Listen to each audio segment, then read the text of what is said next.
Lilach Freedman, who is part of the Migdal HaEmek educators community, and she's going to talk to us about her work with youth and youth coordinators.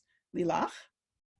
Hi. So I'll say that, first of all, that it's very overwhelming to meet so many people who care about what's happening here. I'm very excited to talk with you. So my name is Lilach. I'm 27 years old. I've been living in Migdal HaEmek here in the MAKOM community for about 4 years now. Actually, after my Army service, I moved to Rockville, Maryland. I lived there for a year and a half. And there I worked in the JCC as a preschool teacher and as a counselor for the humanistic Jewish teen community. The community, I worked with their teen group as a counselor.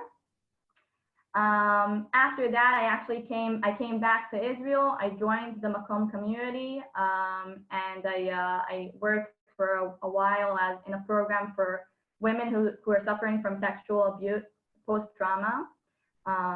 And after that, the most recent thing I've been doing, and I've been doing that for 2.5 years now, is what I'm going to be telling you about now.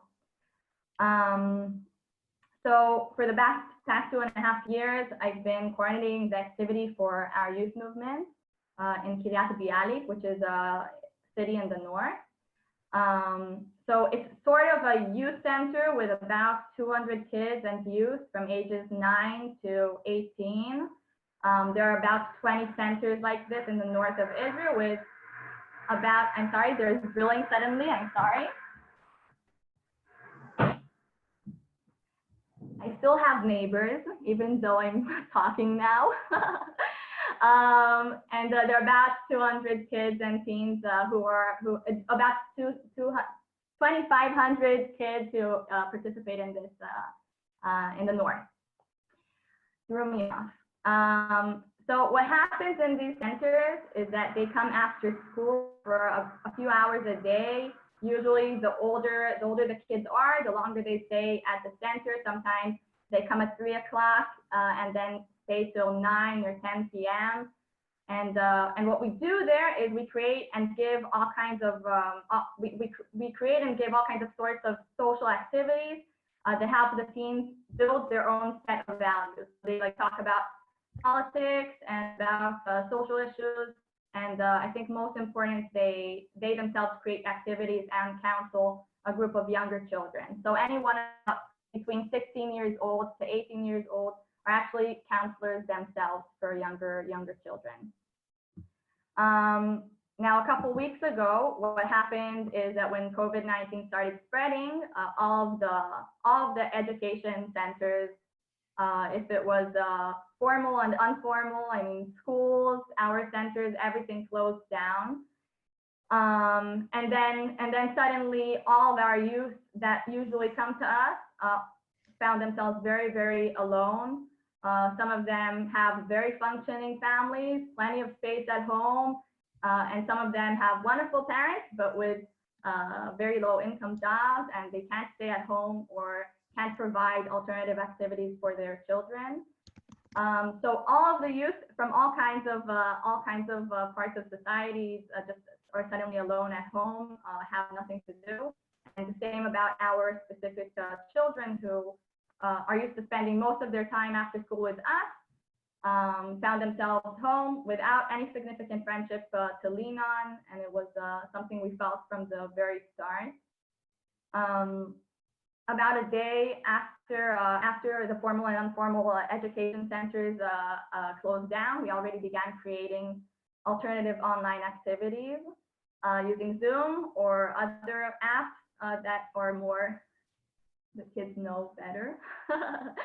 And through that, we actually tried to create a social environment that is similar to what we do usually, and that keeps them having a social life that's safe and online.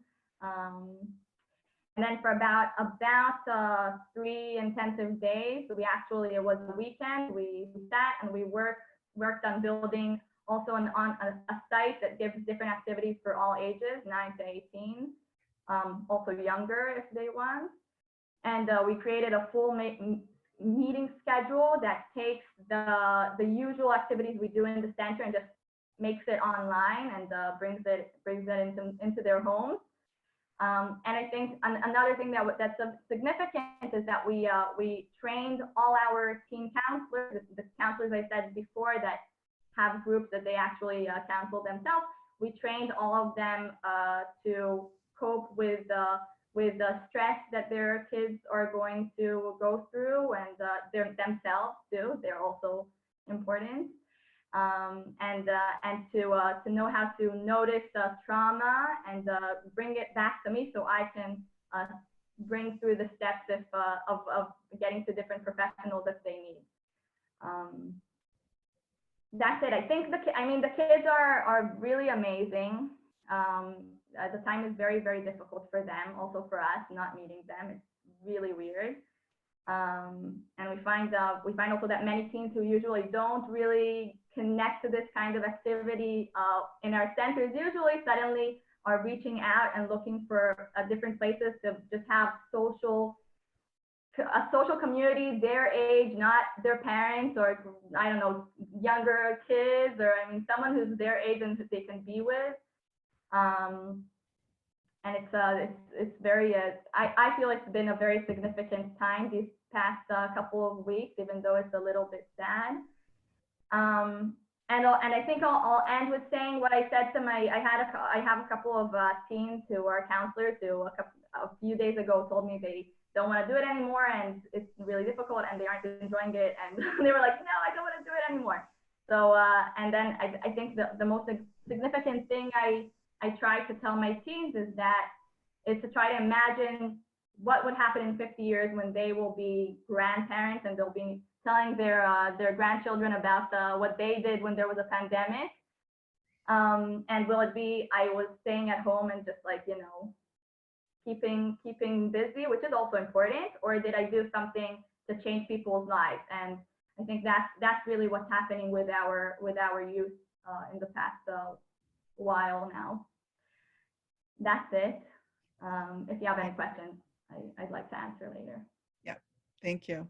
Thank you so much, Lilach. And I think really sort of the cascade effect of working with the youth, but also working with the counselors and really making sure that everyone's okay and having a process so that everybody doesn't feel like they're alone, I think is a really important part of what you've been talking about. So it's really wonderful. So thank you so much. And thank you for sharing all of that with us.